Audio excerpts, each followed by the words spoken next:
Aujourd'hui est la fête des pains sans levain. En ce jour, il y a 2000 ans, à 9 heures, Père Céleste, qui est venu sur cette terre en chair, a été crucifié.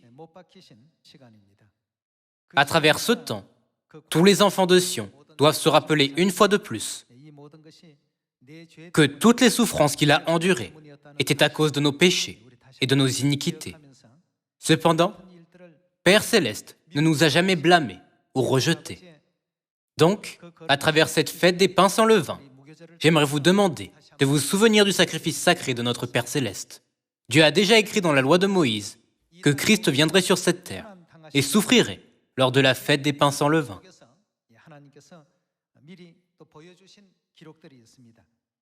Ouvrons Lévitique, chapitre 23, pour en savoir plus sur la relation entre l'origine et la signification de la fête des pains sans levain et la souffrance endurée par Christ en cette fête. Voyons la parole de Dieu dans le verset 5. Le premier mois, le 14e jour du mois, entre les deux soirs, ce sera la Pâque de l'Éternel. Hier, nous avons tous célébré la Pâque le 14e jour du premier mois, selon le calendrier sacré.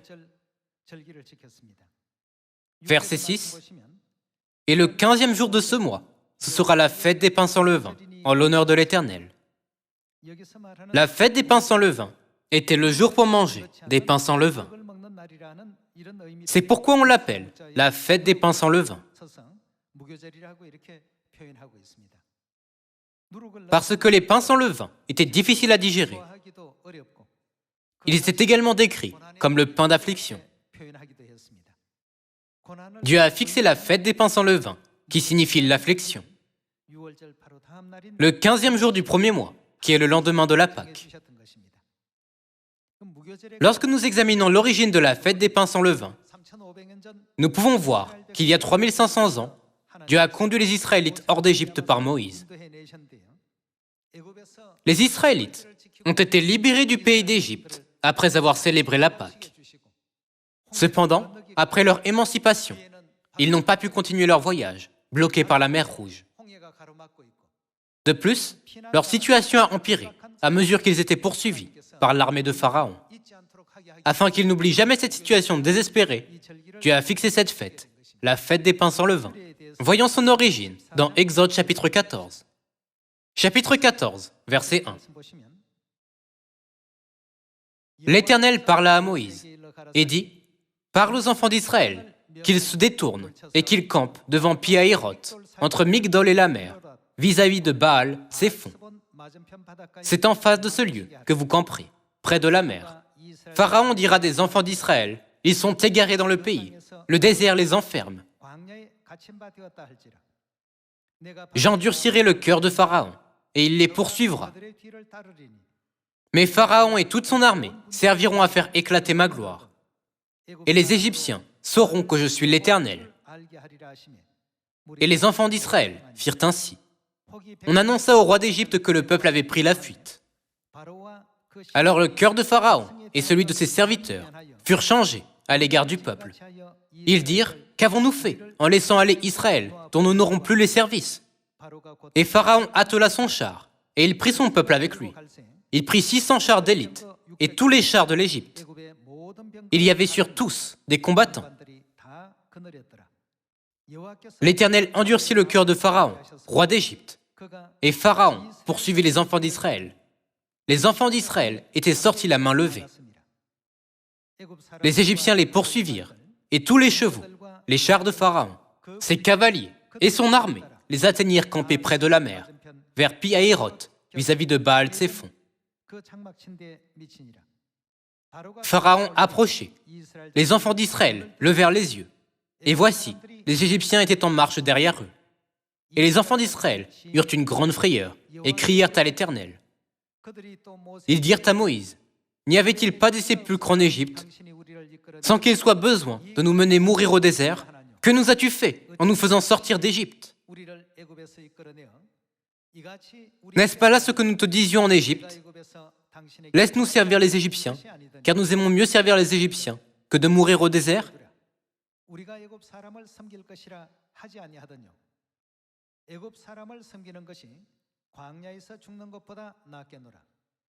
Moïse répondit au peuple, « Ne craignez rien, restez en place et regardez la délivrance que l'Éternel va vous accorder en ce jour.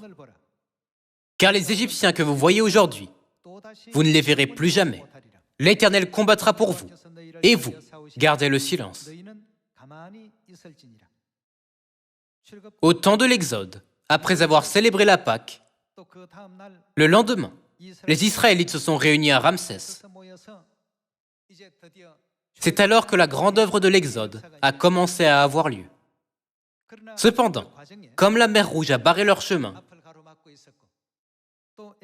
Pharaon a changé d'avis et a poursuivi les Israélites pour les ramener en Égypte. Les Israélites se sentaient extrêmement menacés par le fait qu'ils étaient poursuivis par l'armée égyptienne, avec la mer Rouge barrant leur chemin. Ils avaient très peur. L'armée égyptienne a continué à les poursuivre jusqu'à ce qu'ils finissent de traverser la mer Rouge en toute sécurité. La gloire de la Pâque était vraiment exceptionnelle.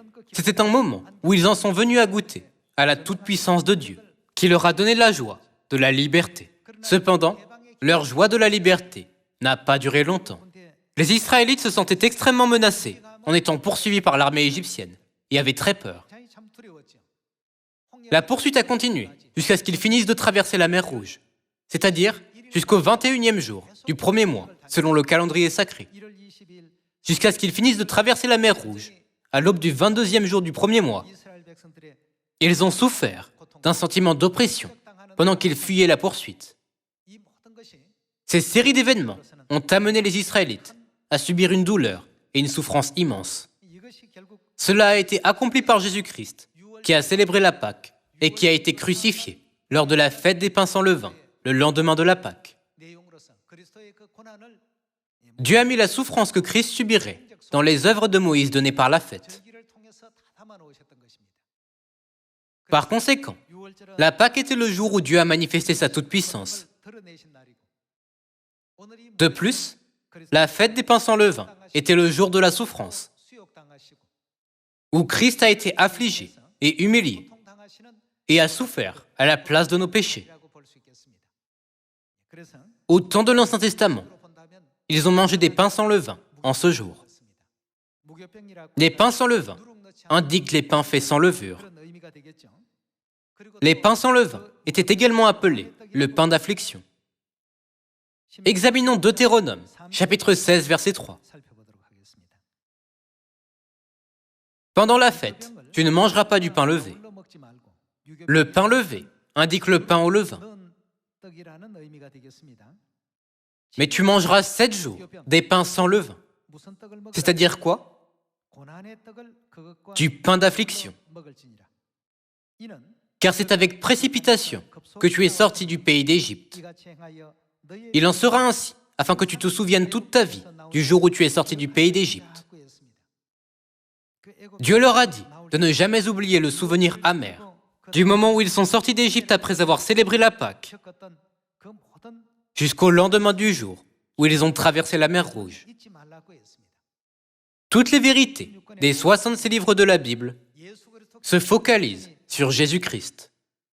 Ce verset montre qu'à travers l'œuvre de Moïse, nous pouvons voir l'œuvre que Christ accomplirait. Le lendemain de la Pâque, la souffrance que Moïse et les Israélites ont subie lors de la fête des pains sans levain montre la souffrance que Jésus-Christ a subie le lendemain de la Pâque. Lisons la parole de Dieu dans Luc chapitre 23, verset 26. Il y a 2000 ans, Jésus a célébré la Pâque dans la chambre haute de Marc. Le lendemain, il s'est tenu devant le tribunal de Pilate à l'aube et a été crucifié à 9 heures. Ici, ces séries d'événements sont expliquées. Verset 26. Comme ils l'emmenaient, ils prirent un certain Simon de Cyrène, qui revenait des champs, et ils le chargèrent de la croix, pour qu'il la porte derrière Jésus. Il était suivi d'une grande multitude de gens du peuple, et de femmes qui se frappaient la poitrine et se lamentaient sur lui. Jésus se tourna vers elles et dit, « Filles de Jérusalem, ne pleurez pas sur moi, mais pleurez sur vous et sur vos enfants. Car voici, des jours viendront où l'on dira « Heureuses les stériles, heureuses les entrailles qui n'ont point enfanté, et les mamelles qui n'ont point allaité. » Alors ils se mettront à dire aux montagnes « Tombez sur nous » et aux collines « Couvrez-nous ». Car si l'on fait ces choses au bois vert, qu'arrivera-t-il au bois sec? On conduisait en même temps 2 malfaiteurs qui devaient être mis à mort avec Jésus. Lorsqu'ils furent arrivés au lieu appelé Crâne, ils le crucifièrent là, ainsi que les 2 malfaiteurs, l'un à droite, l'autre à gauche.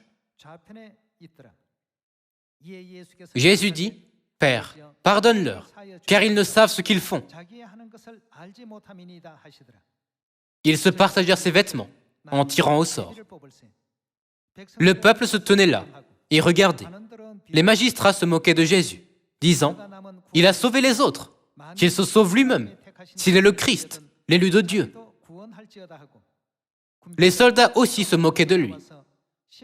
S'approchant et lui présentant du vinaigre, ils disaient « Si tu es le roi des Juifs, sauve-toi toi-même. » Il y avait au-dessus de lui cette inscription « Celui-ci est le roi des Juifs. » L'un des malfaiteurs crucifiés l'injuriait, disant « N'es-tu pas le Christ? Sauve-toi toi-même et sauve-nous. » Mais l'autre le reprenait et disait « Ne crains-tu pas Dieu, toi qui subis la même condamnation? Pour nous, c'est justice, car nous recevons ce qu'ont mérité nos crimes. Mais celui-ci n'a rien fait de mal. »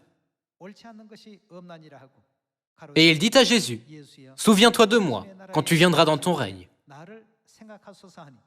Jésus lui répondit « Je te le dis en vérité, aujourd'hui, tu seras avec moi dans le paradis. » Il était déjà environ la 6e heure, et il y eut des ténèbres sur toute la terre. La 6e heure correspond à midi, à l'heure actuelle. Il était environ 3 heures après la crucifixion de Jésus à 9 heures. Et il y eut des ténèbres sur toute la terre, jusqu'à la 9e heure. Le soleil s'obscurcit, et le voile du temple se déchira par le milieu.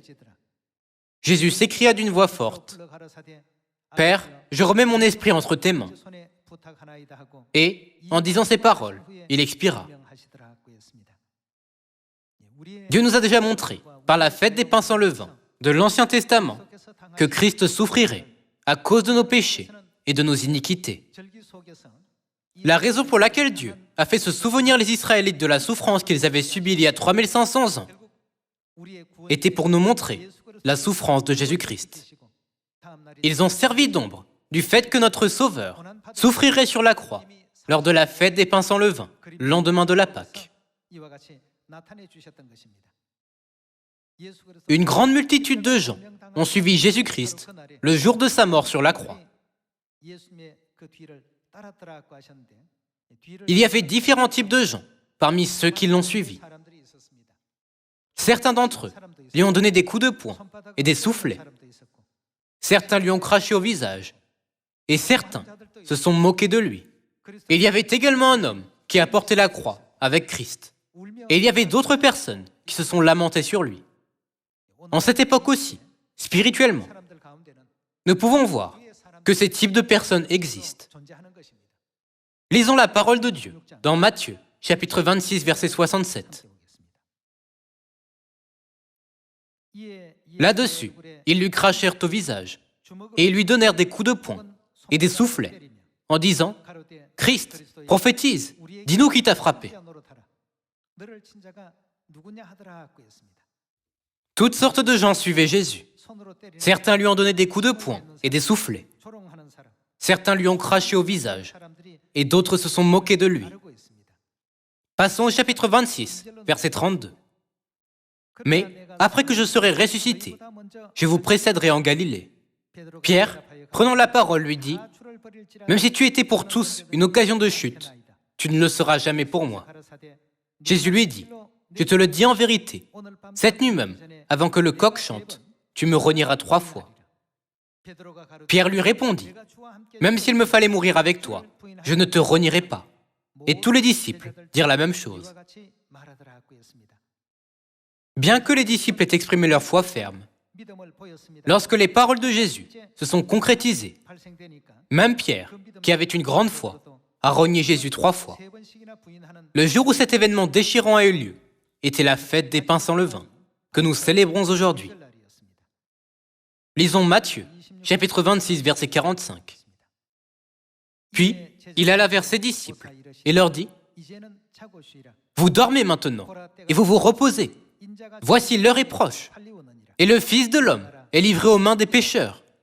Levez-vous, allons, voici, celui qui me livre s'approche. » Comme il parlait encore, voici, Judas, l'un des 12, arriva, et avec lui, une foule nombreuse, armée d'épées et de bâtons, envoyée par les principaux sacrificateurs et par les anciens du peuple. Celui qui le livrait leur avait donné ce signe. « Celui à qui je donnerai un baiser, c'est lui, saisissez-le. » Aussitôt, s'approchant de Jésus, il dit, « Salut, Rabbi !» et il lui donna un baiser. Jésus lui dit, « Mon ami, ce que tu es venu faire, fais-le. » Alors ces gens s'avancèrent, mirent la main sur Jésus et le saisirent. Jésus a été vendu pour 30 pièces d'argent par Judas Iscariote, l'un des 12 disciples. Et il a été renié par Pierre, qui était le disciple le plus fidèle. Les gens lui ont donné des coups de poing et des soufflets et lui ont craché au visage.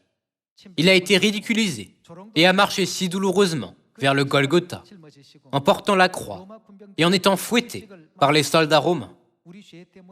Ce sont nos péchés qui lui ont fait arriver tout cela. Tout cela a eu lieu lors de la fête des pains sans levain que nous célébrons aujourd'hui. En fait, ce sont les pécheurs qui méritent de subir toutes ces choses pour leurs péchés. Cependant, dans la loi de Moïse, Dieu a déjà montré une prophétie selon laquelle ce serait notre Dieu saint qui subirait ces choses pour nos péchés. Gravons la signification de la fête des pains sans levain dans notre cœur, une fois de plus aujourd'hui. Aujourd'hui est la fête des pains sans levain, le jour de l'affliction où nous devons jeûner.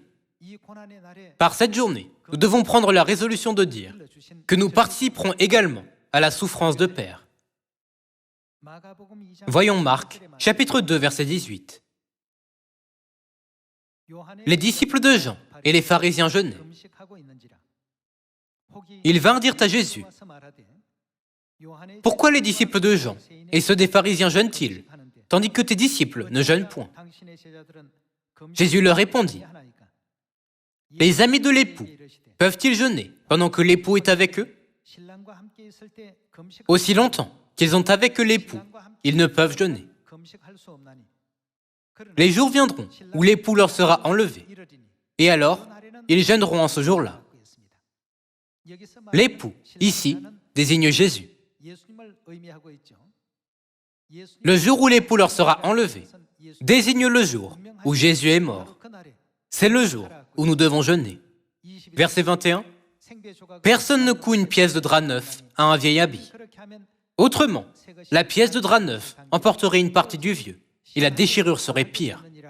Les jours viendront où l'époux leur sera enlevé, et alors ils jeûneront en ce jour-là. Aujourd'hui, nous jeûnons jusqu'à l'heure où Jésus-Christ est finalement mort sur la croix. Il a été crucifié et est mort à 15 heures. Nous devons conduire les nouveaux frères et sœurs qui recevront la vérité dans l'avenir avec le même esprit de sacrifice et de souffrance de Christ. Faisons cela en nous souvenant toujours du sacrifice et de la souffrance que Dieu a enduré pour nous. Jésus a dit, « Jeûnez le jour où nous nous séparerons les uns des autres. » Notre jeûne prend fin à 15 heures. Il ne peut même pas être comparé à la souffrance que Christ a endurée. Voyons Romains, chapitre 8. Bien que ce ne soit rien, Dieu nous a dit de participer à sa souffrance. Lisons Romains, chapitre 8, verset 16. L'Esprit lui-même rend témoignage à notre esprit que nous sommes enfants de Dieu. Or, si nous sommes enfants, nous sommes aussi héritiers, héritiers de Dieu et co-héritiers de Christ. Si toutefois, nous souffrons avec lui, afin d'être glorifiés avec lui. Verset 18.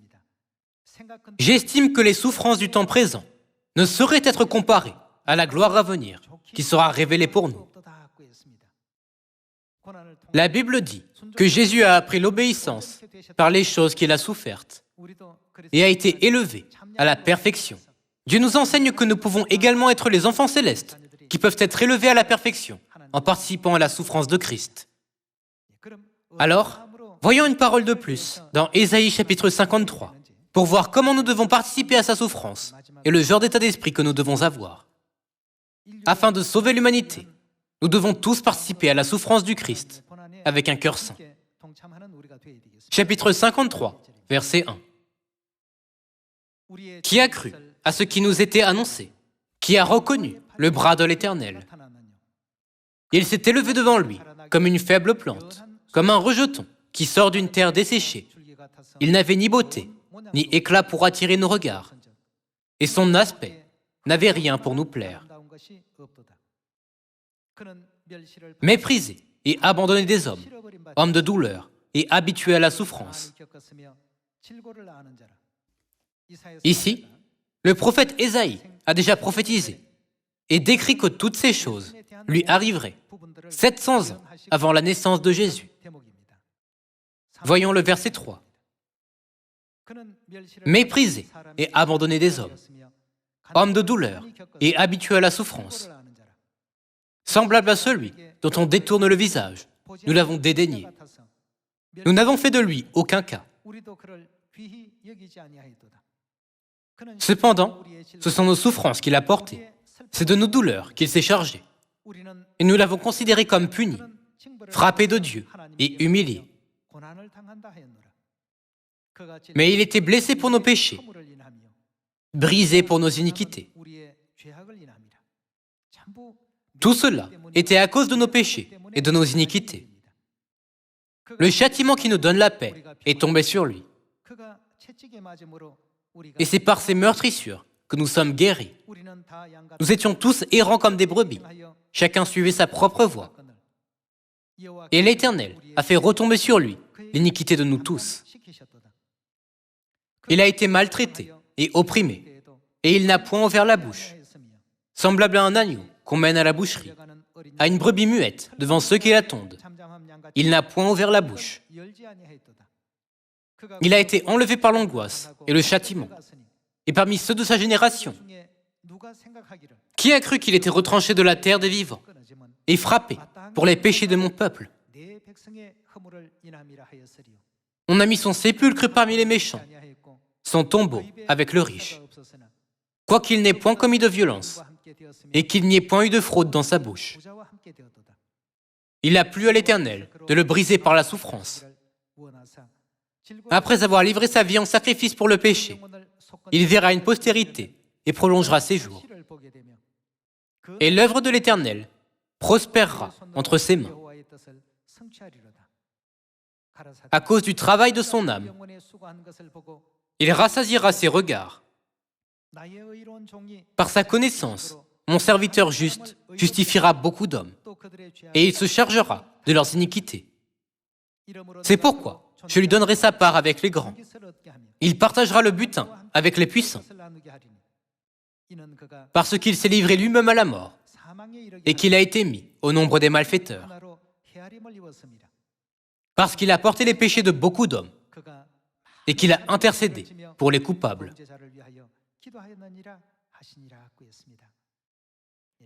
Avec ce genre d'état d'esprit, Christ a enduré une douleur et une souffrance extrême à notre place. Aujourd'hui, nous disons souvent son sacrifice sur la croix. Cependant, nous ne devons pas penser seulement à son sacrifice sur la croix, superficiellement.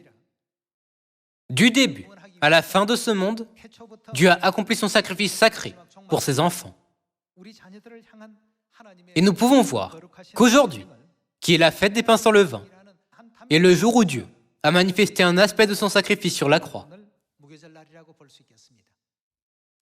Au temps de l'Ancien Testament, même si en temps normal, les Israélites mangeaient du pain moelleux, en cette fête sacrée de Dieu, ils commémoraient la souffrance qu'ils ont subie lorsqu'ils ont quitté l'Égypte. Ils l'ont fait en mangeant du pain dur d'affliction, qui était fait sans levure.